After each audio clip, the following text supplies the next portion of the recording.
இல்லத்தில் நடைபெறுகின்ற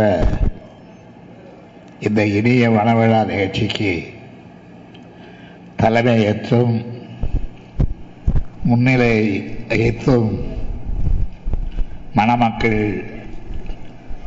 அருள்நிதி கீதா இருவரையும் வாழ்த்தியருடைய இனமான பேராசிரியர் அவர்களே, வருகை தந்துள்ள பெருமக்களே, பல்வேறு தோழமை கட்சிகளின் தலைவர்களே, நேரம் அதிகமாகிவிட்டது என்பதை நான் உணர்கிறேன். உங்களை நீண்ட நேரம் காத்திடச் செய்யாமல் விரைவில் விடைபெற்று செல்வதற்கு வழிவகுத்திட விரும்புகின்றேன். திராவிட முன்னேற்ற கழகத்தின்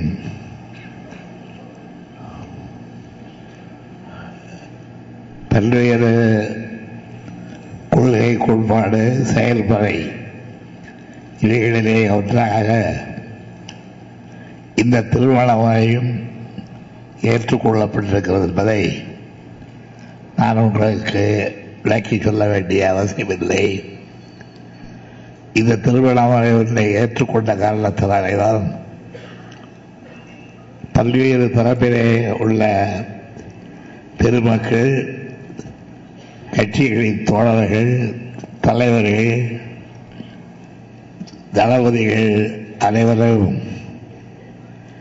இந்த விழாவிலே கலந்து கொண்டு மணமக்களை வாழ்த்தியிருக்கின்றீர்கள். மணமக்கள் கீர்த்தனா அவருடைய இளையர் என்றல்லாமல் அவர்கள் இருவரும் இன்றைக்கு இல்வாழ்விலை அழித்து வைத்திருக்கிறார்கள். அவர்களை மாற்றுகிறோம் என்றால் எதிர்காலத்திலே வாழ வேண்டிய ஒரு தலைவரை வாழ்த்துகிறோம் என்று பொருள். அந்த பொருளை எண்ணி பார்த்து அந்த பொருள் விளங்க தமிழ்நாட்டில் இதுவரையில் நாம் இந்த சமுதாயம் மேம்படுவதற்காக ஆற்றிய பணிகளை எல்லாம் எண்ணி பார்த்து மேலும் அந்த பணிகள் தொடர வேண்டும் என்பதற்கு இன்றைக்கே மனதில் சூழல் கொள்வோம் என்பதையும் எண்ணி பார்த்து அதற்கேற்ப நடந்து கொள்வதுதான் இந்த மனவிழாவிலே நாம் அனைவரும் கலந்து கொள்வதற்க பொருளாகும்.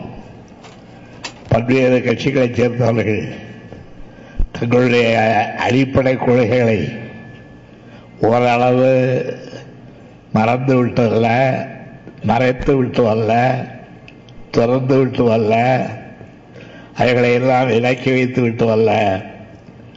அந்த கொள்கைகள் இந்த மனவிழாவை நாம் கலந்து கொண்டு உரையாற்றுவதால் பட்டு போய்விடாது என்ற நிலகாத்திரத்தோடு இங்கே உரையாற்றிய கருத்துக்களை எடுத்து சொன்னவங்களை எல்லாம் நான் பாராட்ட கடமைப்பட்டிருக்கின்றேன். எனக்கு முன்னால் பேசிய சில பேர் குறிப்பிட்டதைப் போல எனக்கும் உடல்நிலை சரியில்லைதான். இருந்தாலும் உடல்நிலை சரியில்லாததற்கு காரணம் எனக்கு வயது உதிர்ந்து விட்டது என்பது மாத்திரமல்ல, அலைச்சல், ஓய்வில்லாத அலைச்சல், ஒழிவில்லாத உழைப்பு, இவைகளுக்குத்தான் இவைதான் இந்த உடல்நிலை சரியில்லாமல் போவதற்கான காரணம் என்பதை நான் உணர்த்த விரும்புகின்றேன். நம்முடைய பேராசிரியர்கள் எப்படி தன்னுடைய உடலை பொருட்படுத்தாமல் இந்த நிகழ்ச்சிக்கு வந்து ஏற்கனவே ஒத்துக்கொள்ளபடி தலைமையேற்று விழாவை நடத்தி கொடுத்திருக்கிறார்களோ அதற்கு கொஞ்சமும் நாம் விலகி நிற்காமல் ஒத்துழைப்பு தர வேண்டும் என்கின்ற அந்த உணர்வோடு தான் இந்த மனவிழாவிலே நான் வாழ்த்த மணமக்களை வாழ்த்த மணமக்களை போல மற்றவர்களும் வாழ வேண்டும் என்று விருப்பத்தை தெரிவிக்க, அதற்கான ஆலோசனைகளை கூற, வழிவகைகளை விளக்க அல்லாமல் வேறல்ல. எனவே அடுத்தடுத்து நமக்குள்ள பணிகள் ஏராளம் இருக்கின்றன. இங்கே ஒரு சமுதாயம் எப்படி இன்றைக்கு தமிழ்நாட்டில் பிற்படுத்தப்பட்ட சமுதாயமாக தாழ்த்தப்பட்டவர்கள் கூறத்தக்க அளவிற்கு ஆகிவிட்ட ஒரு சமுதாயமாக ஆனதோ, அதை ஏற்க மறுத்து இன்றைக்கு தமிழ்நாட்டிலே திராவிட இயக்கங்கள் தலைகளுக்கு ஒட்டாமல் செய்வோம் என்றெல்லாம் சுடுரைத்தவர்களுக்கு சூடு ஓடுகின்ற வகையிலே நாம் நம்முடைய இயக்கத்தை வெற்றிகரமாக நடத்தி கொண்டு வந்திருக்கின்றோம்.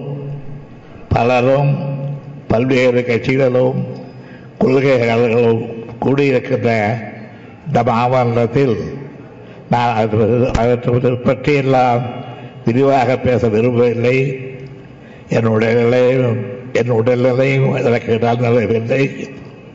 ஆகவே இவைகளை எல்லாம் நான் பேசியதாக உணர்ந்து இதுவரையிலே தமிழ்நாட்டில் நடைபெற்றிருக்கின்ற இத்தகைய மறுமலர்ச்சி திருவிழாக்கள், சுயமரியாதை திருவிழாக்கள், திருமணத்தை இழக்காத திருமணங்கள் தொடர்ந்து நடைபெற அந்த திருமணங்கள் ஏற்றுக்கொண்டவர்களுடைய குடும்பத்தை செழிப்புறச் செய்ய இங்கிருந்து வீட்டிருக்கின்ற அனைவரும் பணியாற்ற வேண்டும், சூடுரைத்துக் கொண்டு புறப்பட வேண்டும் என்று உங்களை எல்லாம் கேட்டுக்கொண்டு இந்த மணமக்கள் இன்று போல் என்றும் வாழ்க வாழ்க என்று வாழ்த்தி என் உரையை நிறைவு செய்கிறேன்.